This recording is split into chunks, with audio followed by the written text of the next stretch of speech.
Olá! Começa agora a 5ª temporada do programa Gente do Rio. A gente não se vê desde o ano passado, né? Eu já estava com saudade. Hoje nós vamos falar do Rio, do estado do Rio, com um convidado especial. E a você que nos assiste, agradeço a companhia todos os domingos de manhã, com reapresentação depois do programa Canal Livre. Se você está assistindo pelo nosso canal do YouTube Band Rio, não esqueça de curtir e pode deixar também a sua opinião. Vamos gostar de saber. O nosso primeiro entrevistado do ano e da 5ª temporada do Gente do Rio é o mesmo entrevistado do primeiro programa, lá pelos idos de julho de 2021. Agora reeleito ou eleito pela primeira vez para governar, e no primeiro turno, quem conversa com a gente hoje é Cláudio Castro. Seja bem-vindo, governador Cláudio Castro. Muito obrigado, Mônica Ramos. É uma alegria mais uma vez estar aqui. Eu que comecei esse programa com você, né? Exatamente, foi o primeiro entrevistado. Abrindo essa 5ª temporada. Mais uma vez, um prazer enorme estar aqui, uma alegria. E sempre nessa casa aqui onde eu me sinto verdadeiramente em casa. Pois é, hoje é um programa festivo, né? Um programa alegre, mas a gente vai ter que falar de uma página infeliz da nossa história, que foram os acontecimentos, né? Em Brasília, no Palácio do Planalto, as invasões, os atos terroristas, enfim. Mas eu queria saber como é que foram os bastidores aqui no Rio de Janeiro. Muito já se falou sobre o que aconteceu em Brasília, inclusive o senhor foi o mais enfático dos governadores que apoiaram o ex-presidente Jair Bolsonaro no seu pronunciamento, o mais enfático, o mais incisivo. Foi logo a reunião dos governadores, quer dizer, foi um governante que agiu prontamente, quero parabenizá-lo por isso. Mas eu queria saber dos bastidores aqui no Rio de Janeiro. Em Brasília houve muita crítica porque não houve inteligência, não detectou. Como é que foi? Como é que está o monitoramento aqui no Rio de Janeiro? Foi detectado alguma coisa? Aquelas ameaças sobre a Reduc, se chegou a planejar alguma coisa? Mônica, aqui na verdade a nossa postura, a nossa atitude vem sendo desde os primeiros dias após o segundo turno, onde tiveram fechamentos de vias, tentativa de ocupação de alguns prédios. E ali o governo do estado do Rio de Janeiro já foi muito enérgico, muito enfático. Então já criou-se um clima que aqui no Rio de Janeiro não adiantaria, que seriam combatidos, as vias seriam liberadas imediatamente. Desde então, a nossa inteligência acompanha periodicamente, acompanha sempre, de uma maneira perene, essas possíveis manifestações, possíveis fechamentos. A minha orientação é a seguinte: manifestação pacífica dentro da lei, ela é democrática, ela é constitucional e a gente tem que obedecer. Agora, começou a pensar em fechar a refinaria, em não deixar a população trabalhar e em fechar a via, já não é mais manifestação. Então, aqui no Rio, isso já não foi mais tratado como manifestação. Nós sabíamos, pelo menos há 2 dias antes, ali em torno do sábado, sexta-feira à noite, sábado, que havia uma possibilidade de uma tentativa de fechamento à refinaria, à Reduc. Imediatamente colocamos a polícia lá, reforçamos o policiamento. E aí, como é que é esse acompanhamento? O senhor ficou o tempo inteiro em contato com quem? Teve um gabinete de crise? Eu cuido muito disso pessoalmente. Eu falei com o ministro Flávio Dino, ele me mandou mensagem que eu já tinha aqui. Imediatamente eu falei para ele que aqui o nosso plano de ação já estava montado. O plano de ação consistia na refinaria, Ponte Rio-Niterói, os prédios públicos, Palácio Guanabara, Palácio Tiradentes, e a sede do Tribunal de Justiça e a sede do Tribunal Regional Federal aqui, e também nas emissoras. Então, esses pontos já tiveram policiamento reforçado desde o sábado. Então, o que a gente sabe é que um pequeno grupo tentou ir até a Reduc na madrugada de domingo para a segunda. Quando olharam o aparato policial que lá estava, resolveram ir embora e não ficaram. O próprio acampamento que se tinha aqui, o maior, ali na Praça Duque de Caxias, ele estava dentro do estacionamento do Comando Militar do Leste. Então ele não estava causando nenhum prejuízo, não estava atrapalhando. E o CML falou o tempo todo para nós que eles estavam cuidando das pessoas que estavam lá. Então não era um ponto para nós de atenção ou de risco. Era um ponto que eles estavam fazendo lá a manifestação deles, o próprio CML não estava incomodado, estava entendendo que aquilo era um protesto que estava dentro dos limites da lei. E assim que veio a decisão judicial do ministro Alexandre de Moraes, a interpretação que na nossa reunião, que eu chamei uma reunião com todos os poderes, e lá nós interpretamos que teria... Com todos os poderes estaduais. Estaduais. Né? Ministério Público, TJ... TRF, Defensoria, Assembleia Legislativa e o Governo do Estado. Lá, lendo a decisão, nós então fizemos a interpretação de que eles tinham 24 horas para sair e aí teria prisão. Alguns outros entenderam que tinha que prender imediatamente. A leitura, inclusive, que os dois tribunais fizeram era que a gente teria imediatamente. Eu comuniquei ao comandante-geral do Leste e nós marcamos às 5 da tarde, então, que a polícia iria lá desfazer o acampamento. E antes disso, o acampamento já estava todo desfeito. A leitura do próprio governo federal é que não estão descartadas outras manifestações. A gente pode ficar tranquilo que aqui no Rio de Janeiro... Sendo dentro da lei, Mônica... Não, estou falando de atos desse tipo. Atos de violência não serão tolerados aqui no Rio, em hipótese alguma. Atos serão combatidos com rigor da lei e com a força do Estado. Como eu disse, o senhor aceitou de pronto o convite do presidente Lula, aliás, como todos os governadores, né? Esteve lá na reunião. E como é que foi a reunião? Se tem algum bastidor? Foi muito interessante ter sido uma reunião da República.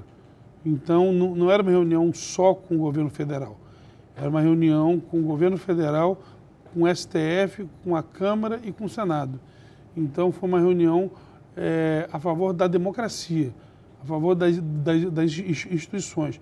Acaba que hoje as pessoas estão esperando muito esse encontro da política, mas não foi um encontro da política, foi um encontro das instituições.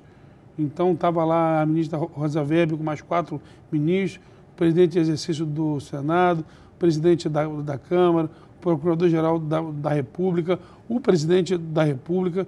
Então foi uma reunião dos governadores com os poderes. Essa reunião foi uma proposta do governador Helder Barbalho. Na véspera teve uma reunião, no domingo à noite, teve uma reunião extraordinária do Fórum dos Governadores, que quase que uma instituição hoje, onde os governadores debatem os temas do Brasil todo, e ali colocou-se essa importância de uma reunião com os poderes para que a gente pudesse estar realmente tendo esse diálogo e reforçando a ideia de que ninguém concordava com atitudes de violência. O senhor ficou lá, esticou e se reuniu com o presidente Lula sobre os problemas do Rio, né? Sim. O que foi conversado e houve algum compromisso? O que a gente pode esperar de resultado dessa reunião? Olha, eu e o presidente Lula, nós não nos conhecíamos, né? Fomos apresentados muito rapidamente pelo prefeito Eduardo Paes na posse do ministro Alexandre de Moraes. Desde então, só tínhamos tido uma ligação telefônica e nos encontramos ali quando ele foi cumprimentando os governadores todos. Como eu sentei ao lado do ministro Padilha, que já é uma pessoa que eu já conheço, o ministro então colocava a importância que era, já que eu estava em Brasília, a possibilidade de poder conhecer o presidente, estar com ele, se eu podia ficar no dia seguinte. Eu falei que poderia, isso não era um problema. Fui lá, ouvi do presidente, que da outra vez que ele foi presidente, ele já foi muito importante para o Rio, ele investiu muitos recursos aqui, do PAC, em tantas outras obras, e que ele tinha interesse de retomar essa política de auxílio ao Rio de Janeiro. Ele mesmo citou a questão de óleo e gás, questão naval, que para ele a indústria naval é muito importante, segundo a fala dele. Ele falou alguma coisa? Se vai botar alguma outra lei, algum outro decreto de componente componente nacional? Não, Mônica, foi uma primeira conversa, foi um conhecimento, nós não nos conhecíamos mesmo. Qual foi a sua impressão dele? A impressão é que ele realmente gosta muito do Rio de Janeiro, que coloca o Rio como um dos principais locais a ter esse investimento, a possibilidade do crescimento do Rio, impulsionar o crescimento do Brasil, e que ele, assim, foi o que eu falei até, que nós não seremos inimigos, eu e ele. Nós teremos uma relação cordial, boa, ele precisa do Rio, ele enquanto governo federal, institucionalmente, precisa do Rio, e o Rio precisa do governo federal, então não tem porquê a inimizade alguma, ao contrário, tem que ter maturidade política, maturidade institucional, para nós entendermos que eu e ele fomos escolhidos pela população e nós temos a obrigação de trabalhar junto. Falaram de algum assunto específico, o Galeão? Eu falei do Galeão, falei da questão de terminar Angra 3 e da possibilidade de Angra 4, falei também da finalização da Rota 3 do gás e do interesse que o Rio tem pela Rota 4B, também da ferrovia, a EF-118, que é um interesse nosso, enfim, falei sobre a questão da revisão das bases do regime de recuperação fiscal, já que a grande mudança ela se dá por causa de uma lei federal. Ano passado nós tivemos uma renúncia fiscal na casa de 4,5 bilhões de reais e a previsão para esse ano são de mais de 10 bilhões de reais, o que muda a capacidade de pagamento do Rio de Janeiro.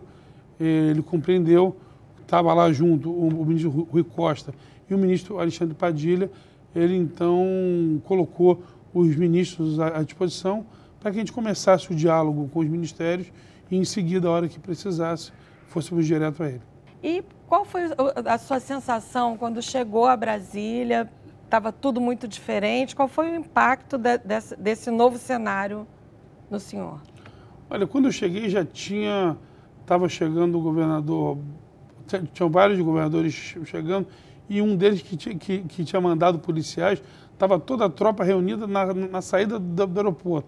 Então já é uma cena que você chega, você vê, sei lá, 40, 50 homens lá parados, mas ali era mais para receber o governador. Imediatamente eu já fui para o Palácio do Planalto, lá os governadores começavam então a chegar, os ministros da Suprema Corte, deputados, senadores, chegando, ainda todos muito consternados com tudo que tinha acontecido. Foi o primeiro encontro, a gente está nos primeiros dias de janeiro, então o primeiro encontro já no ano de 2023. Um pouco em seguida chegou o presidente, e aí a reunião começou. Em seguida fomos ao plenário do STF, realmente uma cena de horror, o que foi visto ali. Nunca imaginei ver o plenário, que eu já vi em outras ocasiões, daquela forma, uma destruição, muita água, muito cheiro forte ainda, provavelmente das bombas de efeito moral, então um cheiro de gás forte, uma cena muito chocante. Esse impacto foi forte no senhor? Foi forte porque ali é a casa da democracia, né?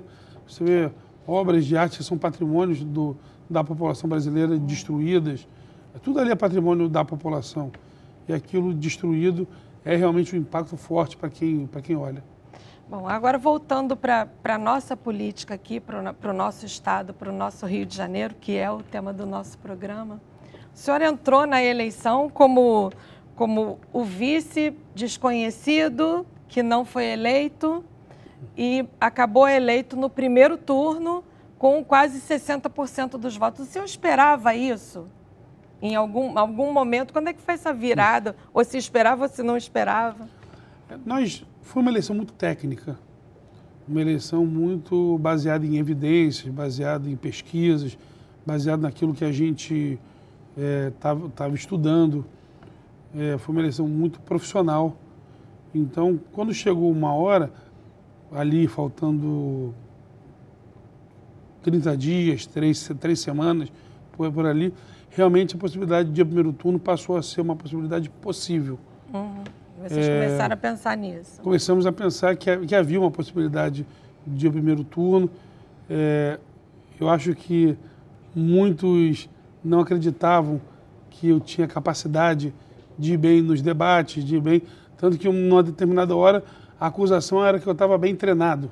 Exato, porque, como eu falei, né, existia uma expectativa ao contrário, né? Existia um menosprezo, Mônica. A palavra clara é essa, menosprezar o tempo todo que nós tivéssemos capacidade de falar tudo aquilo que a gente vinha fazendo. Era uma crítica que eu fazia recorrente, que por tudo que o Rio de Janeiro passou, há uma dificuldade muito boa, muito grande de se dar boas notícias. O negativo ele tem um campo muito mais fértil do que o positivo tem. E nós sentimos essa dificuldade e eu devotava muito ao período eleitoral a possibilidade de mostrar tudo aquilo de bom que vinha sendo feito, que estava posto e que nós sentimos na rua que a população já estava sentindo que a vida estava melhorando. O que mudou no Cláudio Castro de 2018, aquele vereador que era candidato a vice, virou vice, um improvável vice, para o governador agora reeleito no primeiro turno de 2022-23? Além da responsabilidade, porque aquela velha frase, a quem mais é dado, mais será cobrado. Então, é um grau de responsabilidade enorme com a população. Eu sou o governador mais votado da história do Rio de Janeiro. Ninguém teve 4.930.288 votos. É isso que eu digo que é muito inesperado, né? Porque o presidente Lula até se falava em eleição no primeiro turno e tal. Para o governo do Estado, não. E acabou sendo uma... Nos menosprezaram o tempo todo, Mônica. A gente olhava, sobretudo em muitos comentaristas, que sempre que as pesquisas mostravam que a gente melhorava, era a máquina. Quando mostrava que piorava, a culpa era nossa. Era um erro pessoal. Então as pessoas menosprezaram muito a capacidade política, a capacidade de união. Não foi uma eleição baseada numa pessoa, foi uma eleição baseada num campo. A política se uniu, as pessoas se uniram, eram 85 dos 92 prefeitos, eram 14 partidos políticos, 2/3 da Assembleia, 2/3 da Câmara Federal. O meio político já tinha enxergado aquilo que muita gente ainda não tinha enxergado, que nós estamos atingindo uma maturidade política no Rio de Janeiro muito interessante, a paz entre as instituições, isso o Rio vem demonstrando. Fizemos a maior concessão da história do Brasil, retomamos políticas sociais importantíssimas que há muito tinham sido deixadas de lado. Quando eu lhe entrevistei o senhor em 2021, o senhor falou que queria terminar a sua gestão sendo conhecido como governador que melhorou a saúde, melhorou a infraestrutura da educação, criou a infraestrutura para a vinda de novas empresas, olhou para o interior, especialmente a saúde do interior, abriu e reabriu restaurantes populares, restaurantes do povo, olhou para o pobre e criou empregos. O senhor saiu do primeiro mandato com a sensação desse dever cumprido? Saí, Mônica. Saí com a sensação de que a primeira etapa foi cumprida. Eu tenho dito muito para os que trabalham comigo que essa eleição não foi o fim do primeiro ciclo, ela foi o início do segundo. Aquilo que nós fizemos foi feito. A população não me deu um prêmio porque eu consegui executar coisas. A população acreditou que eu posso fazer muito mais ainda e devotou em mim, me deu um cheque. Eu falei isso na primeira entrevista, não foi um cheque em branco para eu fazer o que eu quiser. Foi um cheque direcionado, uma carta direcionada para que eu trabalhasse mais para ela ainda. Para que a gente pudesse, se ele conseguiu, num cenário tão adverso, fazer isso, agora num cenário melhor, ele tem condição de fazer mais. E isso é um desafio enorme e uma responsabilidade maior ainda. E na outra entrevista também, em 21, quando eu lhe perguntei sobre a eterna polêmica entre o secretário técnico e o secretário político, o senhor respondeu: o que importa é a entrega. Que áreas ou que área que o senhor se orgulha hoje e diz, entregamos? Saúde. Nós melhoramos demais a saúde. Saúde hoje do Rio de Janeiro está evoluindo muito.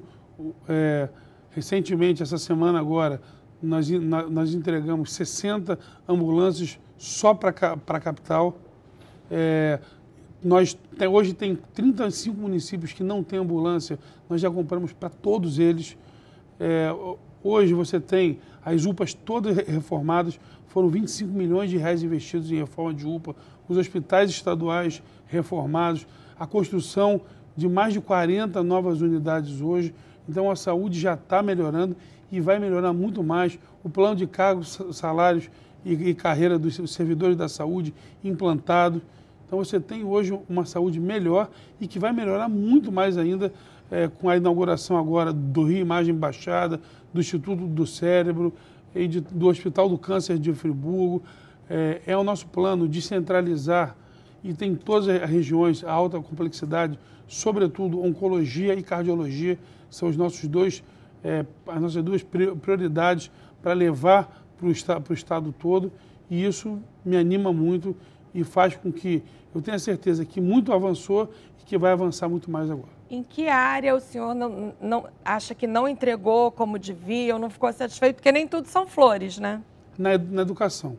A pandemia atrapalhou muito o processo de educação, tanto que eu falei que o ano de 2023 será o ano da educação. Eu já tenho tido reunião com ele semanal para que a gente possa melhorar a educação. Acredito muito na parte da FATEC, de qualificação, melhorou muito. Mas a educação em si do aluno, eu entendo que nós arrumamos uma coisa que precisava ser arrumada, as aulas voltaram, melhorou, mas não está do jeito que eu quero ainda. Tem tudo para melhorar muito mais no próximo período. E no próximo bloco, você que está me acompanhando agora se sente menos ou mais inseguro quando caminha nas ruas do Rio de Janeiro? Entra governo, entra mandato, sai mandato, e o mesmo problema de segurança pública continua sendo uma questão central aqui no Rio de Janeiro. O que o governador tem a dizer sobre isso? O Gente do Rio volta já.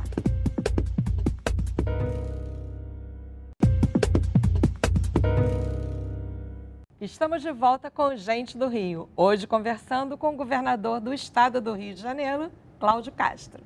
Governador, o senhor e todos os outros governantes que passaram pela pandemia tiveram uma experiência que eu acho que nenhum outro governante vai ter na vida. E o senhor agora se disse satisfeito justamente com o que fez pela saúde.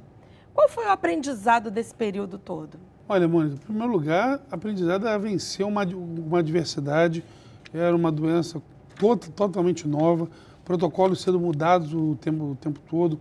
Veio o advento da vacina e uma polarização acerca dela, nunca visto antes na história da humanidade. Aqui no Rio, eu sempre disse que eu seguiria o Plano Nacional de Imunização. Eu fui o primeiro governador a declarar que seguiria o plano, onde muitos falavam que iam comprar, que iam fazer, que iam acontecer. E eu falei, aqui no Rio, nós seguiremos o Plano Nacional de Imunização. Havia uma ansiedade muito grande enorme naquela época, né? Tanto que eu fui o primeiro até governador a comprar os insumos todos. Quando os outros foram licitar, o do Rio já estava entregue. Então, por isso, nós compramos os insumos mais baratos do Brasil e montamos a melhor logística entre as 27 unidades. Exatamente porque nós, ao invés da lógica da discussão, da briga, da polarização, da politização, nós vamos seguir aquilo que o plano falava o tempo todo. E o Rio saiu na frente muito. Nós tínhamos um problema de cadastro, mas na prática, no Rio, a vacina estava acontecendo muito rápida. Os helicópteros todos à disposição, a vacina chegando em até 6 horas em todos os municípios. E isso foi realmente assim, um avanço, um aprendizado enorme, um aprendizado de você ouvir muito, de fugir dessa polarização louca que era. Eu lembro que eu apanhei uma vez muito... E continua, né? A polarização que continua. Mas eu lembro uma coisa muito curiosa, onde uma vez eu falei que tomaria decisões equilibradas. E eu apanhei demais por causa dessa fala. E uma vez eu falei, gente, será que eles querem que eu diga que eu vou tomar decisões radicais? Enquanto a gente está falando, o que mais precisa hoje é equilíbrio, porque não era só a questão hospitalar. Você tinha, sim, uma questão de empregabilidade, você tinha uma questão de fome, de pobreza, toda uma questão, era uma complexidade enorme. Exato. E as pessoas estavam falando soluções simples para problemas extremamente complexos, que não cabiam. Esse é um tema que eu quero abordar também, que é a questão da fome, que não acabou com o fim da pandemia, né?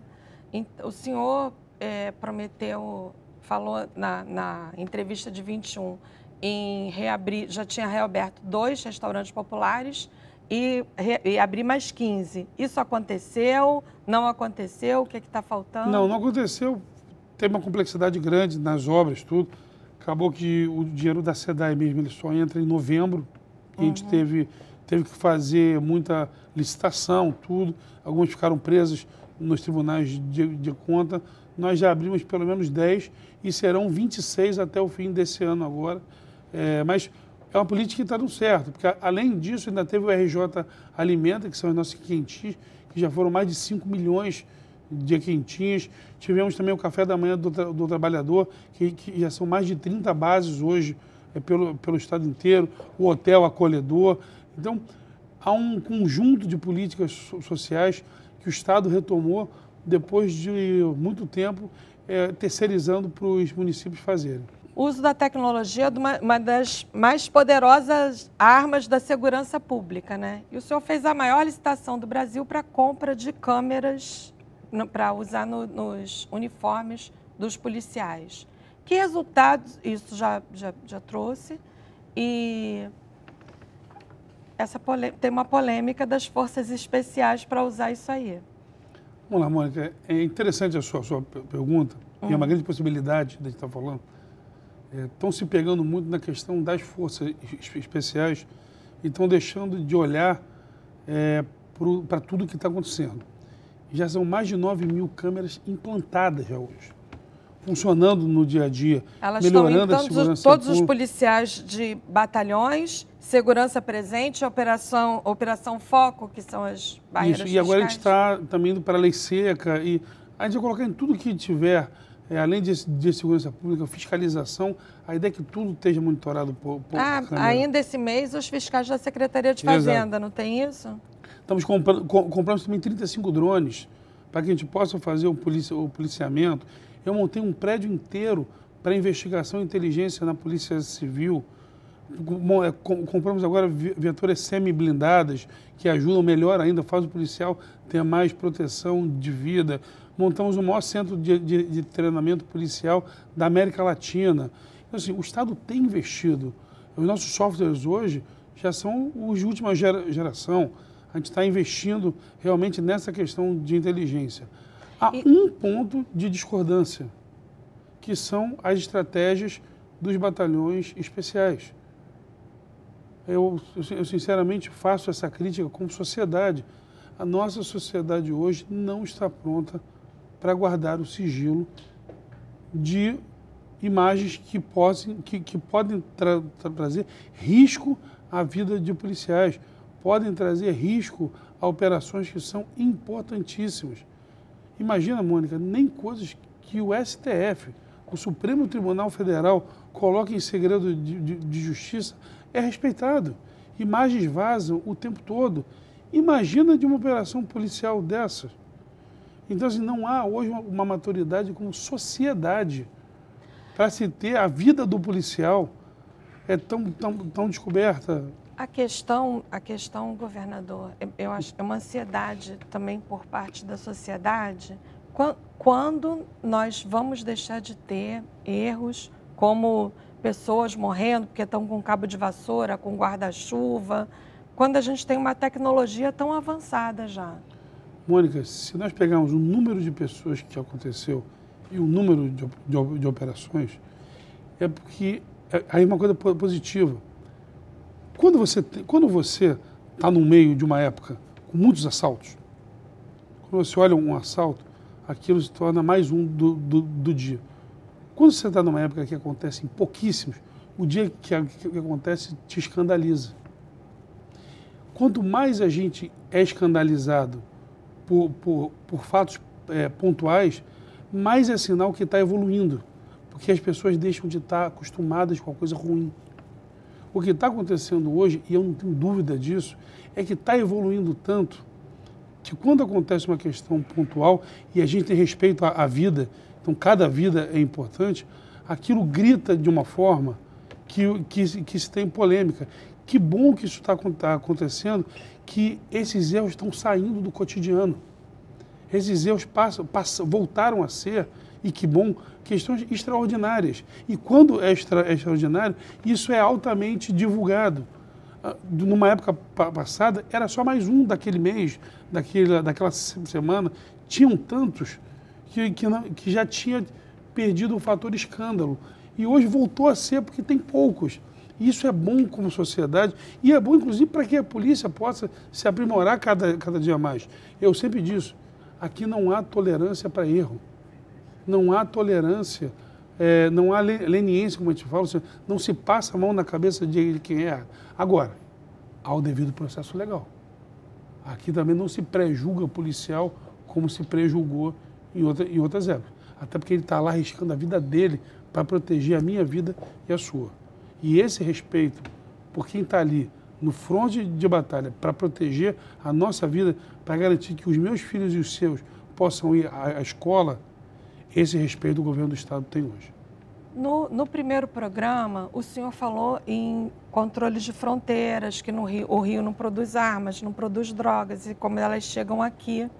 E falou em parceria com o governo federal, com os municípios, com outros entes do poder público.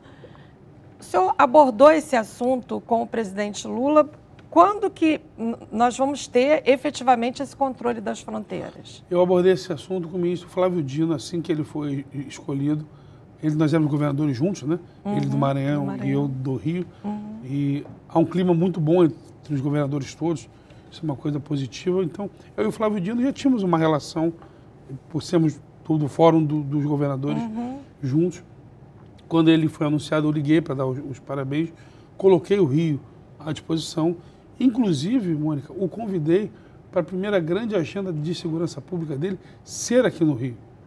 Porque ainda no anúncio dele, ele falava da questão das milícias, tudo. E eu liguei para ele para falar, olha... O senhor fez alguma sugestão de agenda? De que agenda seria essa? Qual? Fiz que tivesse uma agenda aqui para que a gente falasse de milícia, de combate às milícias. Ele pediu... E onde seria essa agenda? Aqui no Rio de Janeiro. E ele pediu um tempo para que sentasse na cadeira. Óbvio que a gente entende que ele sentou e já aconteceu esse problema todo. Eu estive com ele na reunião, reiterei o convite para que a primeira grande reunião de segurança pública seja aqui no Rio de Janeiro. Só estamos aguardando a data dele. Uma das prioridades, um dos programas mais falados da sua gestão foi o Cidade Integrada, né? Muzema, Jacarezinho, ele vai expandir. Para onde que vai agora? Agora ele vai para o Cesarão e para o Pavãozinho. É mais uma vez uma área de milícia. Isso quando? Até quando? Dentro do primeiro semestre ainda. Dentro do primeiro semestre ele será expandido.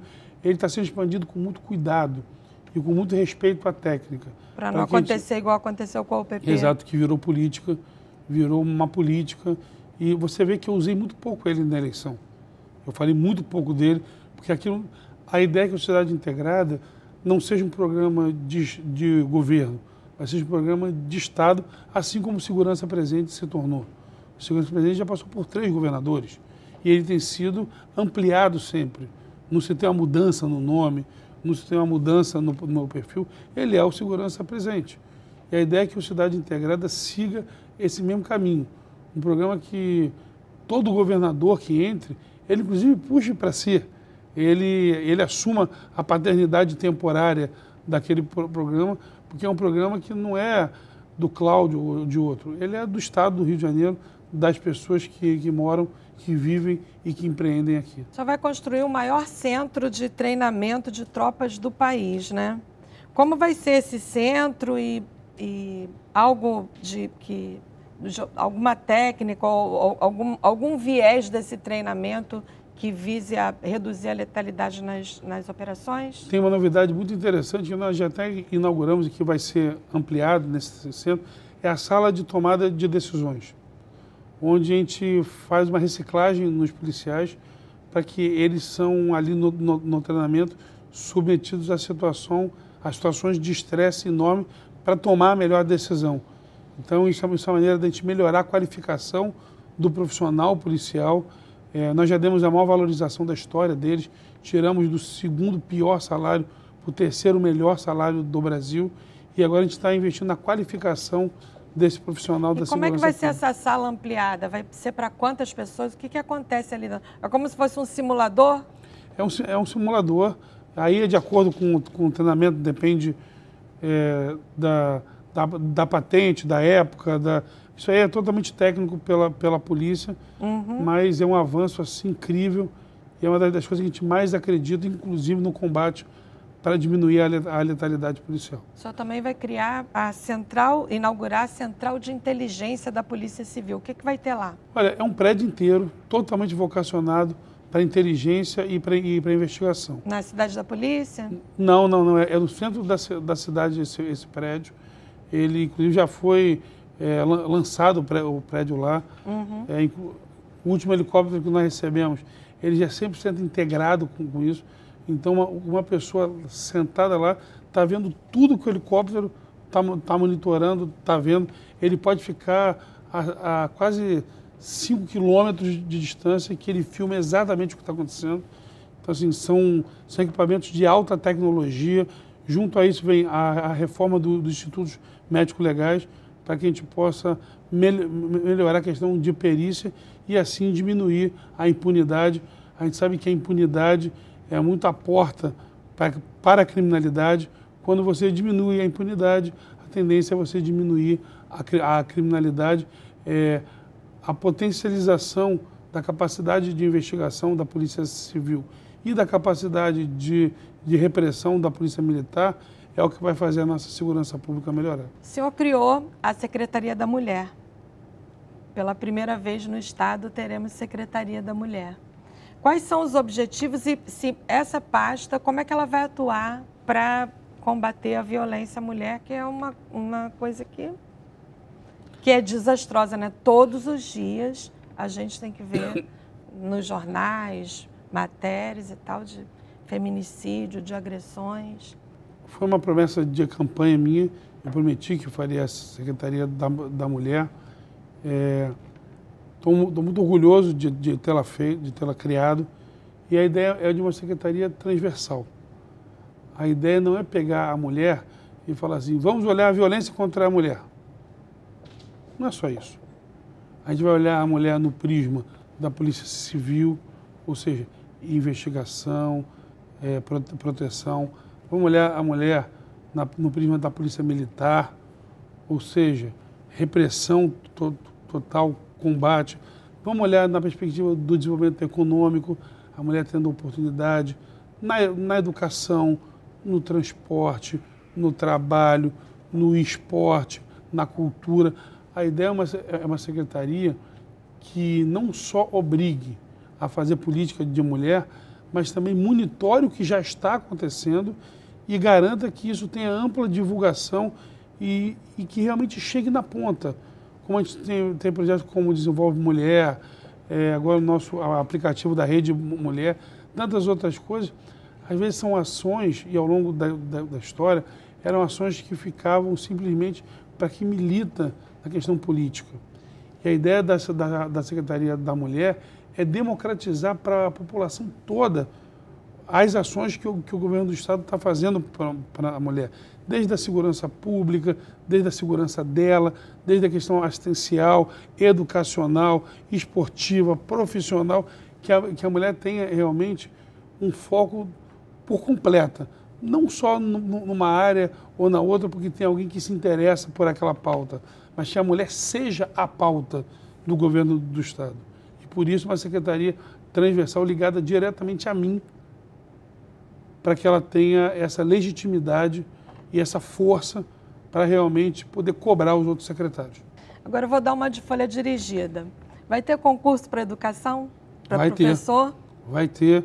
Eu já mandei fazer o levantamento de todas as vagas aptas.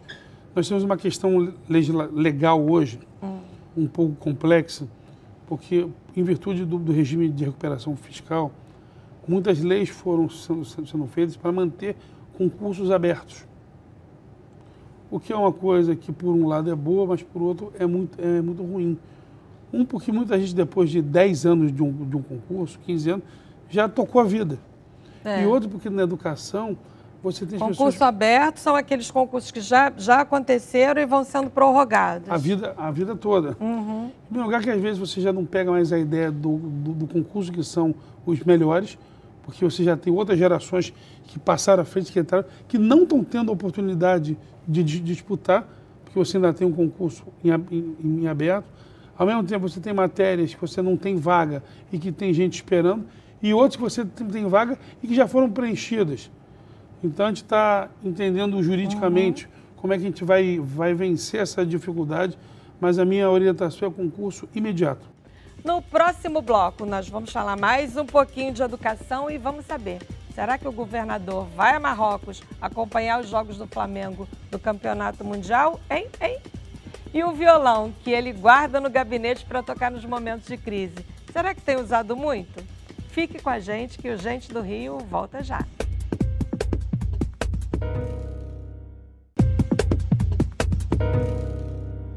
Estamos de volta com o Gente do Rio, hoje conversando com o governador do estado do Rio de Janeiro, Cláudio Castro. Governador, vamos falar mais um pouquinho de educação para valorizar o profissional da educação. Além do concurso, temos mais alguma coisa? Temos sim, também começamos um estudo para a gente aplicar imediatamente o piso nacional do magistério. Então eu já estou lutando para que a gente possa imediatamente cumprir o piso nacional do magistério. Isso depende da autorização do governo federal, regime de operação fiscal. Depende para que a gente possa implantar isso o mais rápido possível. É uma justiça para os profissionais da educação. A gente quer implantar para valorizar.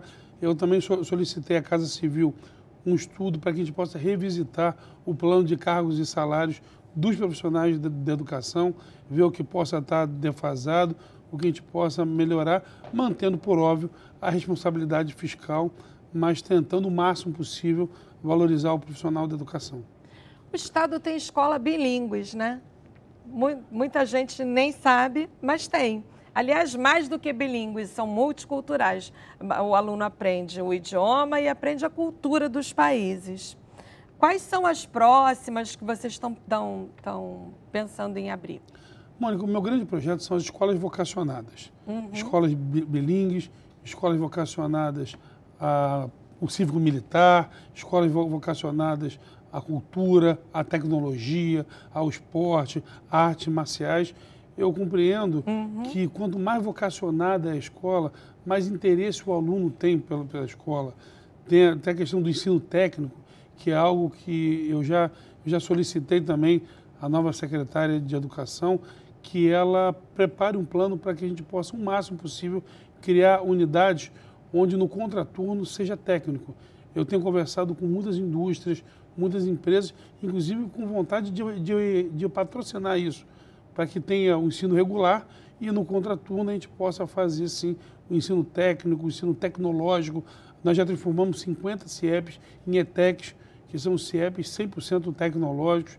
Eu acredito muito que quanto mais você vocacionar as escolas, mais você vai trazer essa atratividade e mais você vai ter um aluno pronto para a vida quando sair do período conosco. Pois é, são escolas tecnológicas e sustentáveis, né? Exatamente. O que tem nessas escolas? Quais são as inovações? As inovações, além de todo o material didático, ser um material voltado para aquela vocação da escola, quando é tecnológico, você tem robótica, você tem ensino de software, ensino de vídeo, toda a questão, e aí vai de acordo com a vocação de cada escola.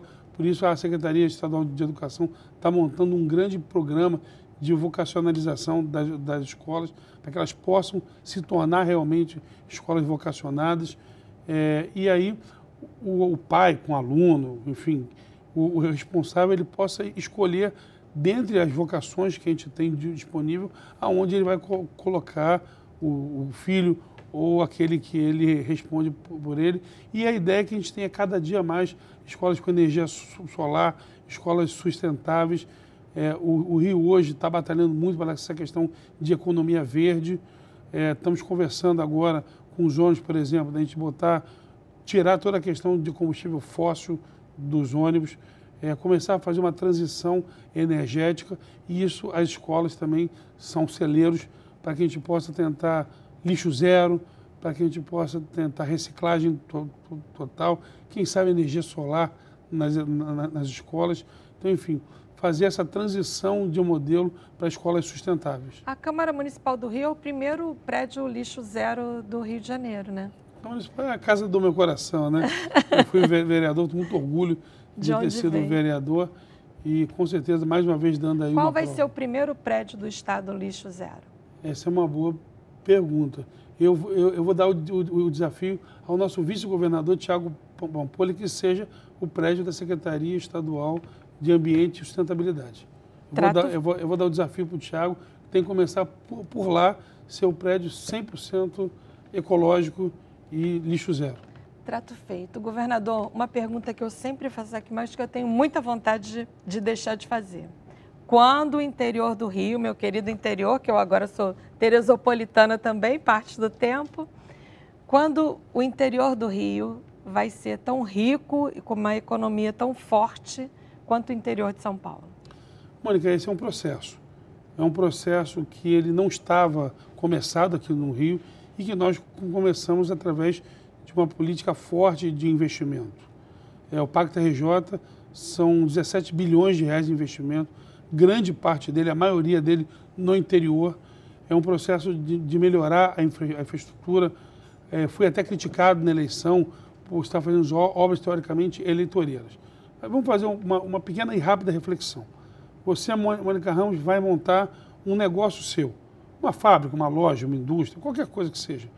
Se você chegar numa cidade e ela não tiver estradas, não tiver saúde, não tiver escola, não tiver pessoas qualificadas, não tiver uma administração municipal ali que seja rápida para resolver os seus problemas, você não vai instalar o seu negócio ali. É verdade. Então, essa infraestrutura, essa macroinfraestrutura, ela precisa ser levada para o interior. Por isso, levar saúde, por isso, reformar as vias dentro de municípios, por isso, a criação das FITECs, levar isso cada dia mais, ampliar, para que quando o empreendedor, e aí esse caderno que a gente está fazendo agora de direcionamento de vocação do Estado, quando o empreendedor receber isso, ele vai saber exatamente onde cabe o negócio dele e ele vai poder ter um município capaz de recebê-lo. Isso é fundamental para que a gente possa repetir o sucesso de São Paulo e ter, de uma vez por todas, o interior forte. E essa pergunta riscada aqui do meu roteiro. Governador, como é que vai ser a sua relação com a nova composição da Assembleia Legislativa? Agora, em fevereiro, os novos deputados tomam posse. Como é que vai ser a sua relação? Mônica, eu tive a felicidade e a confiança da população do nosso Estado, que a minha coligação elegeu 48 dos 70 deputados e mais alguns que eu tinha em outros partidos, mas que se alinhavam comigo. A gente deve ter uma base na casa de 54 dos 70 deputados. E o senhor vai apoiar o seu secretário de governo, o Rodrigo Bacelar, que é deputado e foi reeleito para a presidência da Alerj? Não serei hipócrita que não ficarei feliz com a eleição dele. Mas, assim como eu não fiz na eleição da presidência do Tribunal de Justiça, eu não me sinto confortável de ter um candidato, de apoiar alguém. Estou torcendo muito por ele, mas acho que seria uma intromissão de poderes que não cabe. A Constituição é clara, os poderes são independentes e harmônicos entre si. Eu acho que seria uma quebra de harmonia o governador se meter na eleição. Por óbvio, saber que ele é próximo a mim o ajuda, eu não tenho dúvida. Mas isso é uma coisa que os pares dele vão ter que ter essa visão que ele é o melhor para casa. Na primeira entrevista que a gente fez, no primeiro programa, o senhor falou que tem um violão no seu gabinete, que fica guardadinho, e toda vez que a coisa aperta, o senhor pega o violão, toca... Agora eu tenho dois. Ah, é?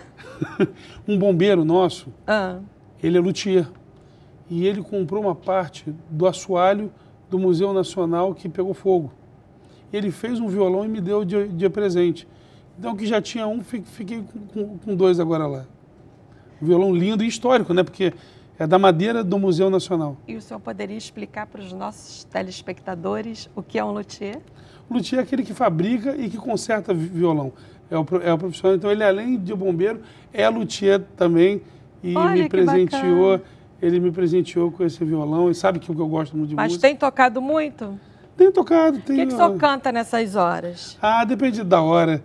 Depende da hora. Uma hora um samba, uma hora um samba, sertanejo. quando está estressado, consegue cantar samba? Nem sempre é só quando eu estou estressado, não. Às vezes é um fim do dia, às vezes vai alguém visitar a gente, às vezes um louvor, uma música para acalmar, às vezes só dedilhar coisas para que os pensamentos fluam. Já desestressa. Exatamente. Quando tem que tomar uma decisão, toca um violão? Depende. Tem horas que a decisão tem que ser mais na força mesmo, mas não cabe tocar violão, não. O senhor é um flamenguista roxo, né? Doente. Rubro-negro. Vai a Marrocos? Acho muito difícil. Esse ano, nós estamos com uma grande parceria com o LID. E nós estamos fazendo o LID, até pelo que o Rio evoluiu, está fazendo um ano inteiro com uma intenção dos eventos deles mostrar o Rio de Janeiro para fora. Então, já farei bastante viagem. Não sei se cabe mais essa.